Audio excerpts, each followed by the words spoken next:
Important chapter है। Important इसलिए है कि जब भी हम कक्षा में पठन पाठन करते हैं तो हम सबके दिमाग में एक धारणा बनी हुई है कि सभी बच्चे समान स्तर के होते हैं, एक जैसे होते हैं, और जो 5 बच्चे उत्तर बता लेते हैं हम आगे चल देते हैं बाकी का उत्तर लिए हुए बिना या बाकी का अवलोकन किए बिना कि उन्होंने उसको सीखा कि नहीं। और यहीं पर आ जाती है क्या, व्यक्तिगत विभिन्नता।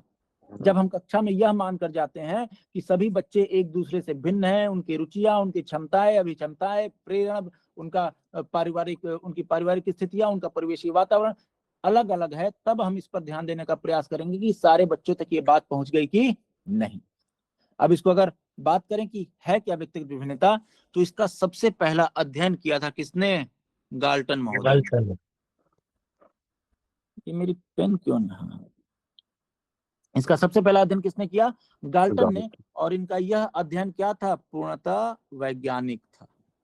मूल कारण इसका क्या होता है व्यक्तिगत विभिन्नताओं का? इसका मूल कारण होता है कि प्रत्येक व्यक्ति की शारीरिक और मानसिक योग्यताएं समान ना होकर क्या होती हैं? भिन्न भिन्न होती हैं। और इसी कारण इन समाज में इनके कार्य और अर्जन की क्षमता में भारी अंतर देखने को मिलता है, जिसे हम व्यक्तिगत विभिन्नता के नाम से जानते हैं। तो मूल कारण क्या हो जाएगा? शारीरिक और मानसिक योग्यताओं का समान ना होकर भिन्न भिन्न होना प्रत्येक व्यक्ति का। स्किनर ने क्या कहा भाई साहब कि वैयक्तिक विभिन्नताओं के अंतर के अध्ययन में व्यक्ति के संपूर्ण व्यक्तित्व के किसी मापने योग्य पहलू को सम्मिलित किया जाता है। जेम्स ड्रेवर ने क्या कहा कि एक समूह के सदस्यों में समूह के औसत से मानसिक या सामाजिक विशेषताओं का विचलन ही वैयक्तिक भिन्नताएं हैं। जैसे ये मान लिया कि किसी समूह में प्रत्येक बच्चा 60 शब्द प्रति मिनट की गति से पढ़ सकता है, यह औसत था। अब उसमें कोई बच्चा अगर 30 पढ़ रहा है और कोई 60-90 पढ़ रहा है, तो ये विचलन ही वैयक्तिक भिन्नता कहा जाएगा। अब वैयक्तिक भिन्नताओं के विस्तार की अगर बात करें तो इसका सीधा सीधा अभिप्राय जो मैंने ऊपर बात की कि सर्वाधिक मात्रा में अच्छे कौशल वाले व्यक्ति तथा सबसे कम मात्रा में कौशल वाले व्यक्ति के बीच में कितना अंतर होता है, इसी को वैयक्तिक भिन्नता कहा जाता है। अब हल और वेस्लर ने 2 अध्ययन के जो बड़े फेमस हैं। हल ने क्या किया, 107 हाई स्कूल के छात्रों पर 35 मानकीकृत परीक्षण करवाए। 35 परीक्षणों का उपयोग किया किस पर? 107 हाई स्कूल के बालकों पर। श्रेष्ठ और निम्न कौशल वाले बालकों को 2 समूह में विभाजित करने पर विभिन्न परीक्षणों में निम्नलिखित अनुपात प्राप्त हैं। 1:1.2, 1:3, 1:5.2, 1:7.6, 1:19 इत्यादि प्राप्त हुए। और औसत अनुपात क्या था? 1:5.2। यानी कि जो सर्वश्रेष्ठ बच्चा है उसकी मानसिक योग्यता उसकी योग्यता, उसके कौशलों और लोएस्ट मोस्ट जो बच्चे हैं उनके कौशलों के बीच इतने का अंतर था। मोटे शब्दों में कह सकते हैं कि एक बच्चा बराबर 5.2 बच्चे हो जाएंगे। और मानकीकृत परीक्षणों में यह अनुपात 2:1 पाया गया। तो आपको अनुपात वगैरह नहीं देखना है, बस आपको ये देख लेना है कि वैयक्तिक विभिन्नताओं के विचार में जो प्रायोगिक अध्ययन हुए थे वो एक हल ने किया था और दूसरा किसने किया था? वेस्लर ने किया था। इसके बाद वैयक्तिक विभिन्नता के विस्तार या क्षेत्रों की अगर बात करें तो निम्नलिखित क्षेत्रों में भिन्नताएं पाई जाती। पहला कहाँ? शारीरिक विकास, जिसे आसानी से देखा जा सकता है। मानसिक विकास, बुद्धि स्तर में भिन्नता। वो बुद्धि लब्धि वाला चार्ट याद होगा ना? फ्रीमैन और फ्लोरी ने भी जो बोला कि अधिकांश छात्रों का बुद्धि स्तर 100 से 110 होता है, उसमें कितना दिया था? 109 तक ना, सामान्य बच्चों का, औसत बच्चों का 90 से 109। हाँ, 109 तक।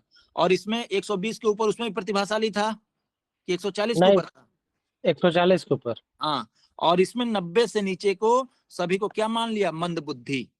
बट ये केवल उदाहरण दिया गया है, इसका तात्पर्य केवल इतना है कि मानसिक विकास जो होता है इस क्षेत्र में भिन्नता के चलते बुद्धि स्तर में भिन्नता पाई जाती है, जो आप बुद्धि लब्धि के चार्ट से देख सकते हैं। संवेगिक विभिन्नता, बालकों में क्रोध, भय, डाह, स्नेह, प्यार और परोपकार जैसे संवेदों की प्रधानता या कमी में अंतर होता है। और इसके कई कारण हो सकते हैं, सामाजिक कारण, पारिवारिक कारण, आर्थिक कारण, जो भी। सामाजिक विकास, कुछ बालक क्या होते हैं? अधिक संकोचशील होते हैं, कुछ साहसी, बहादुर और नेतृत्व गुण वाले होते हैं, तो कुछ एकांत प्रिय होते हैं। उपलब्धियों में अंतर की अगर बात करें तो एक ही कक्षा, एक ही उम्र के बालकों की शैक्षिक उपलब्धियों में उनकी अभिरुचि, प्रेरणा और अभ्यास के कारण अंतर पाया जाता है। ये एक ही कक्षा, एक ही उम्र के बालकों को छोड़िए, एक ही घर के दो भाइयों के बीच के भी शैक्षिक उपलब्धियों में अंतर मिल सकता है, उनकी अभिरुचि, प्रेरणा और अभ्यास के कारण अंतर मिल सकता है, क्योंकि ये माना जाएगा उनका सामाजिक परिवेश भी एक है, पारिवारिक परिवेश भी एक है, आर्थिक परिवेश भी एक है, बट अभिरुचि, प्रेरणा और अभ्यास के कारण अंतर मिल सकता है उनकी उपलब्धियों में। भाषा विकास, बालकों में शुद्ध लिखने, बोलने और समझने की शक्ति उनकी उम्र और बुद्धि के अनुसार भिन्न होती है। फिर ज्ञानात्मक क्रियात्मक क्षमताओं में अंतर, बालकों में क्रियात्मक यंत्रण और ज्ञानात्मक क्रियात्मक समन्वय में अंतर होता है। व्यक्तित्व विभिन्नता, कुछ बालक मुख्य रूप से अंतर्मुखी या बहिर्मुखी होते हैं और कुछ में नेतृत्व के गुण होते हैं तो कुछ अनुयायी बनते हैं। ये अपने आप उनके नेचर के हिसाब से हो जाता है। कुछ फॉलोअर्स होते हैं, कुछ लीडर्स होते हैं। अभिरुचियों और अभिक्षमताओं में अंतर, छात्रों की आंतरिक अभिक्षमता, संख्यात्मक अभिक्षमता इत्यादि में भी भिन्नता पाई जाती है। अब देखिए वैयक्तिक विभिन्नता के कारण, पहला क्या है, अनुवांशिकता। माता पिता के गुण चूंकि बच्चों में संचरित होते हैं तो बुद्धिमान माता पिता के बच्चे प्रायः बुद्धिमान और मंद बुद्धि वालों के बच्चे प्रायः मंद बुद्धि होते हैं। प्रायः शब्द बोल रहा हूं, हमेशा नहीं बोल रहा। प्रत्यागमन का सिद्धांत लागू होगा तो ये पलट भी जाता है। वातावरण, बच्चे के वैयक्तिक विभिन्नता के पीछे भौतिक, सामाजिक और आर्थिक वातावरण का भी गहरा प्रभाव पड़ता है। जैसे ठंडे देशों के लोग क्या होते हैं, अधिक फुर्तीले व गोरे होते हैं। गर्म देशों के लोग क्या होते हैं, हम लोग जैसे आलसी और श्याम वर्ण के होते हैं। फिर आर्थिक स्थिति एवं शिक्षा, परिवार की आर्थिक स्थिति बालकों के शारीरिक और मानसिक स्वास्थ्य को प्रभावित करती है। शिक्षा वयस्कों के व्यवहार में परिमार्जन लाती है। परिपक्वता की बात करें, ये कारण हो रहे वैयक्तिक विभिन्नता के, तो बालकों के शारीरिक और मानसिक रूप से परिपक्व होने की गति अलग अलग होती है। प्रजाति और राष्ट्रीयता, विभिन्न प्रजातियों और देशों के बालकों की आदतों, शीलगुण, चरित्र में अंतर देखा जाता है। यहाँ भिन्न भिन्न प्रजातियों और देशों होता है। स्टेट लेवल पर जाएंगे तो भिन्न भिन्न जिलों के हो जाएगा, जनपद स्तर पर आएंगे तो विभिन्न ब्लॉकों के हो जाता है या ग्रामीण परिवेश के हो जाता है। लिंग, लड़के शारीरिक रूप से अधिक सबल और मजबूत होते हैं जबकि लड़कियां सहनशीलता व कोमलता में आगे होती हैं। लड़कियों में सामान्यतः क्रोध की भावना लड़कों से कम होती है। आयु और वृद्धि, आयु बढ़ने के साथ साथ शारीरिक कद, भाषा और सामाजिक विकास में परिवर्तन आता है। तो ये है आपके वैयक्तिक भिन्नता के मुख्य कारण।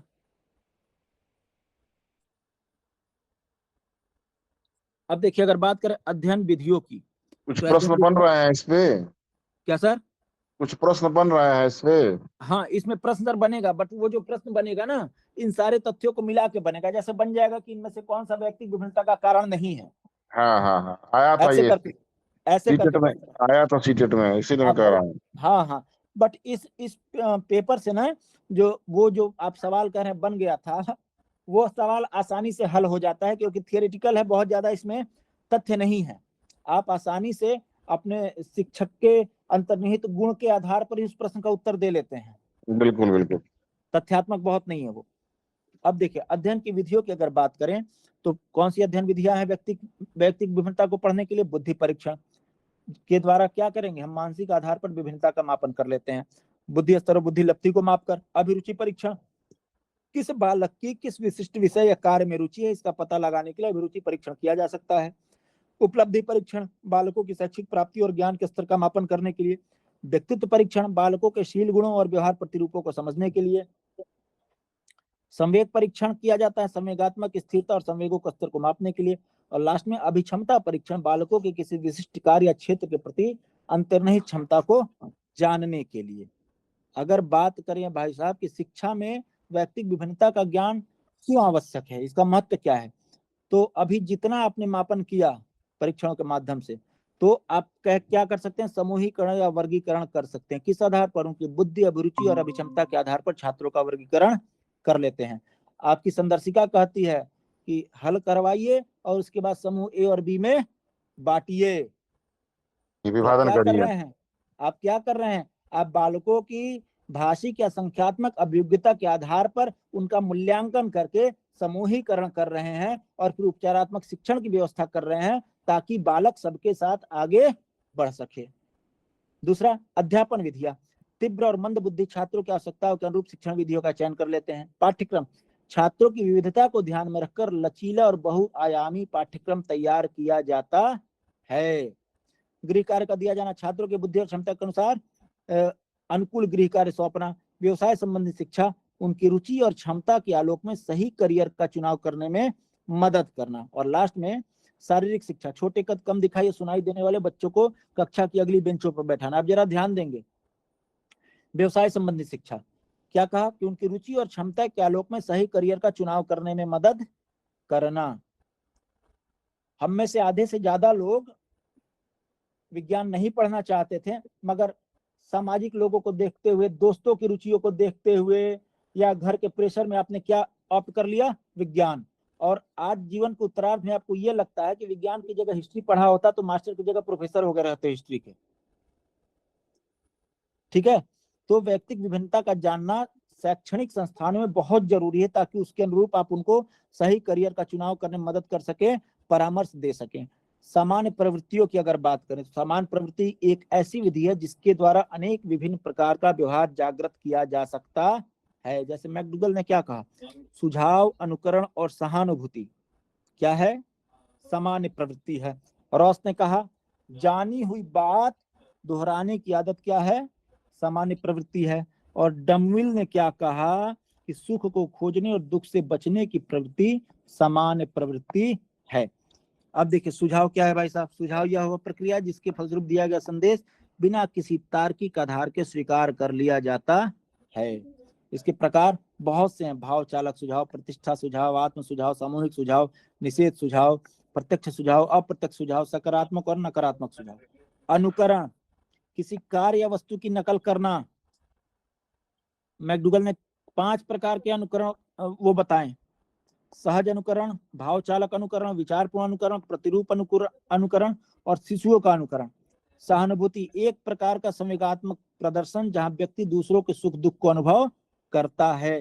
छोटी छोटी चीजें परिभाषित हो रही हैं। अगर आपसे कहा जाए सहानुभूति को परिभाषित कीजिए तो हम नहीं कर पाते हैं, तो आप यहाँ एक लाइन परिभाषित करना, क्या कहेंगे? एक प्रकार का संवेगात्मक प्रदर्शन जहां व्यक्ति दूसरों के सुख दुख को अनुभव करता है। ऐसे सहानुभूति की शाब्दिक परिभाषा ले तो क्या हो जाएगा? विच्छेद करे सहानुभूति, एक जैसी अनुभूति करना। व्यक्ति को सुख हो रहा है तो सुख अनुभव करना, दुख हो रहा है तो दुख अनुभव करना। तो यह क्या है? संवेगात्मक परिवर्तन प्रदर्शन है।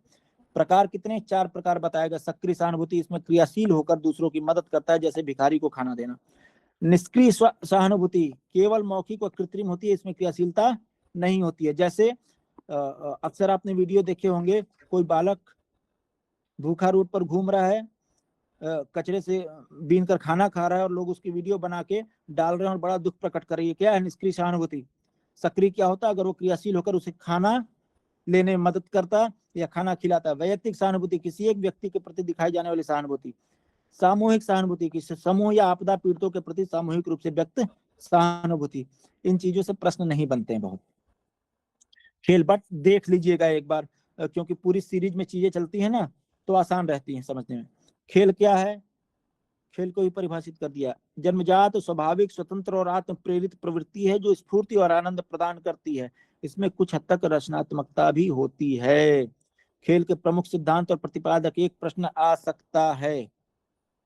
अतिरिक्त शक्ति का सिद्धांत सिलर स्पेंसर, पूर्व अभिनय का सिद्धांत माले ब्रैंक और कार्ल ग्रोस, पुनरावृत्ति स्टैनले हॉल, मूल प्रवृत्ति मैकडूगल। मूल प्रवृत्ति कहीं भी बात आ जाए मैकडूगल महोदय ही आएंगे, ध्यान रखिएगा। मूल प्रवृत्ति मैकडूगल। पुनः प्राप्ति, 2 आ गए, पुनरावृत्ति और पुनः प्राप्ति। पुनः प्राप्ति लैजर्स पैट्रिक, पुनरावृत्ति जी स्टैनले हॉल। परिष्कार का सिद्धांत अरस्तु जॉन डीवी। जीवन की क्रियाशीलता का सिद्धांत जॉन डीवी। यानी कि परिष्कार और जीवन की क्रियाशीलता का सिद्धांत दोनों में जॉन डीवी है, परिष्कार और में अरस्तु को जोड़ लेंगे। तो ये खेल के प्रमुख सिद्धांत और उनके प्रतिपादकों की बात है। खेल कैसे हो सकते हैं? कई तरह के होते हैं। परीक्षणात्मक खेल, वस्तुओं को उलट पुलट कर देखना, कौतूहल शांत करना। गतिशील खेल, दौड़ भाग कूदना, शारीरिक गति का विकास। रचनात्मक खेल, मिट्टी के घर बनाना, किले या रेत के टीले बनाना। लड़ाई के खेल, कबड्डी, कुश्ती, हॉकी इत्यादि प्रतिद्वंदिता वाले। बौद्धिक खेल, चौपड़, शतरंज, पहेलियां इत्यादि। एक और बात, खेल आधारित शिक्षण पद्धतियां। खेल प्रणाली के जन्मदाता फ्रॉबेल, हेनरी काल्डवेल कुक, इन्होंने अपनी पुस्तक प्ले में इसका प्रबल समर्थन किया है। कहीं कहीं और देता है लिख के ये कि हेनरी कॉल्डवेल कुक जो थे, इन्होंने खेल प्रणाली का संप्रत्यय दिया, और शिक्षण में खेल प्रणाली को कौन ले आया? फ्रॉबेल। ये ध्यान देंगे। तो खेल विधि जब भी आए यूपी टेट के में सो ये जो प्रश्न है इस तरह के आ सकते हैं, छोटे हाँ प्रश्न। हाँ, यूपी टेट में ऐसे ही देता है बेवकूफों की तरह सवाल। हाँ। हाँ, जिसमें आप कंफ्यूज हो जाते हैं। और यूपी टेट होगा 150 सवाल होंगे तो 5-7 सवाल गलत पक्का होंगे। तो आपको क्या करना, ध्यान देना, खेल आधारित शिक्षण पद्धति में खेल प्रणाली की बात आए तो दो ही नाम होंगे, फ्रॉबेल और हेनरी कॉल्डवेल कुक।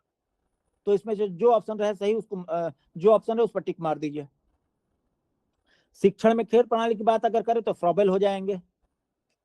अब प्रमुख पद्धतियां क्या है? किंडरगार्टन पद्धति किसके द्वारा प्रतिपादित? फ्रॉबेल द्वारा। बच्चों को खेल, गीतों, उपहारों द्वारा शिक्षा। मॉन्टेसरी पद्धति मारिया मॉन्टेसरी द्वारा विशेष उपकरणों के माध्यम से ज्ञानेंद्रियों की शिक्षा। विशेष उपकरणों के माध्यम से। टीएलएम की बात करती हैं क्या ये? हाँ, वही अलग अलग तरह के टीएलएम सर। फिर ह्यूरिस्टिक विधि पद्धति आर्मस्ट्रांग द्वारा बालक स्वयं खोजकर्ता के रूप में सीखता है। फिर अच्छा, ये ह्यूरिस्टिक पद्धति को जमजाता कुछ का कहीं है क्या नाम इनका? ह्यूरिस्टिक पद्धति कहते हैं। आर्मस्ट्रांग है सर। आर्मस्ट्रांग, हाँ, लिखा किताबों हुआ में मिलता है। अभी प्रोजेक्ट पद्धति किलपैट्रिक द्वारा जॉन डीवी के विचारों पर आधारित समाज के बीच कार्य करके सीखना। डाल्टन पद्धति हेलन पार्कहर्स्ट द्वारा बालक को समय सारणी के बंधन से मुक्त कर ठेके पर कार्य देना। बाल्चर पद्धति प्रणाली स्काउटिंग वाला चार्ल्स बेडन पावेल। बाल्चर क्या होता है? स्काउटिंग। कल्चर उन्हीं का, स्काउटिंग का है। हाँ, चार्ल्स बेडन पावेल द्वारा, जेम्स बेडन पावेल थे शायद। पावेल का भी उनका है। हाँ, बेडन ये तो पावेल हो पता जाएगा। चलता जाएगा। हाँ, अब देखिए, एक प्रश्न में भी इससे आ सकते हैं। पहला, मनोविज्ञान के विभिन्न उपागम और उसके प्रतिपादकों के नाम है, सूची है पूरी, याद कर लीजिएगा। मनोविश्लेषणात्मक उपागम या सिद्धांत, मैंने पहले ही कहा था, मनोविश्लेषण, मनोलैंगिक, ये सब फ्रायड से संबंधित हैं। ठीक है। शरीर रचना का सिद्धांत सेल्डन। सील गुण सिद्धांत आल्पोर्ट और कैटल। मांग सिद्धांत मैस्लो। परिस्थितिवाद गार्डनर मर्फी। अस्तित्ववादी कार्ल रोजर्स। मनोसामाजिक उपागम एडलर। जैव शारीरिक उपागम हिपोक्रेट्स क्रेस्मर सेल्डन। सामाजिक अधिगम उपागम कुर्ट और लेविन। आध्यात्मिक उपागम टैगोर, गांधी और अरविंद। जब भी आध्यात्मिक की बात है तो आप कहां चले जाएंगे? भारतीयों पर। अनुवांशिकता उपागम की अगर बात करें तो वो दिया किसने? बेलर और चार्ल्स ने। ठीक है। इसमें महत्वपूर्ण कौन कौन है? पहला आपका पॉइंट आपने दिया आध्यात्मिक उपागम, मनोविश्लेषण सिगमंड फ्रायड का। दूसरा शारीरिक रचना सिद्धांत सेल्डन। तीसरा सील गुण सिद्धांत आल्पोर्ट कैटल, ये महत्वपूर्ण है। मांग सिद्धांत मैस्लो, महत्वपूर्ण है। फिर मनोसामाजिक उपागम एडलर। उसके बाद आपका ये जैव शारीरिक, और ये तो अपने आप याद हो जाएगा, आध्यात्मिक वाला। हाँ। तो इस तरह भाई साहब आपका यह चैप्टर भी खत्म, जिसमें आपने पढ़ा व्यक्तिगत विभिन्नताएं। दो 4-5 प्रश्न ले लिए जाएं। अच्छा, एक बात बताए, वैयक्तिक विभिन्नताओं का सर्वप्रथम अध्ययन किसने किया था? डाल्टन लिखा है तो अपने। डाल्टन। अरे अच्छा, पेजवा खुलल है का? चलिए, प्रश्न है,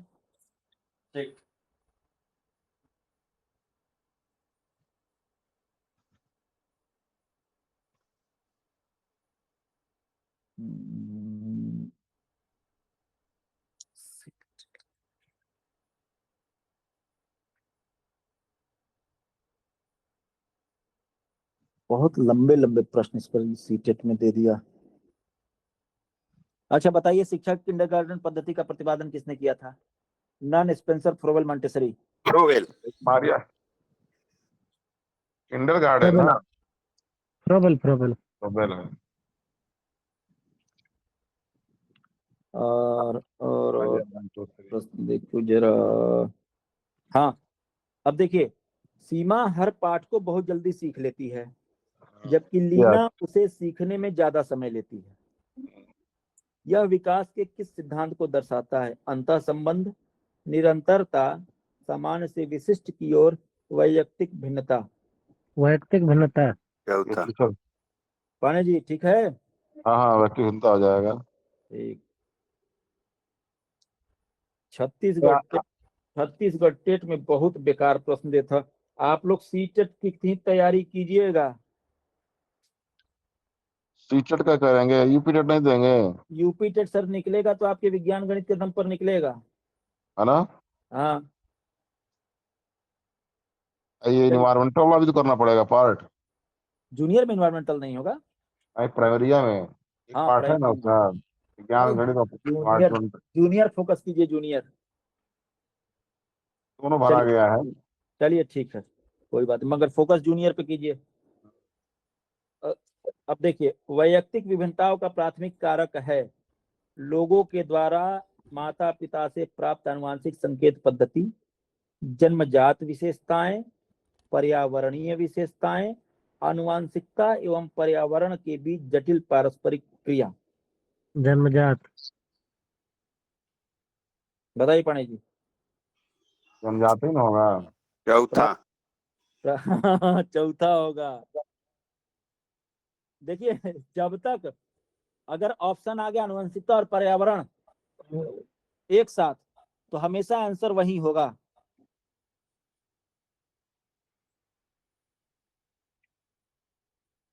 अब प्रश्न जब लगाएंगे साथ में आप लोग बैठ के ना, तब काम होगा।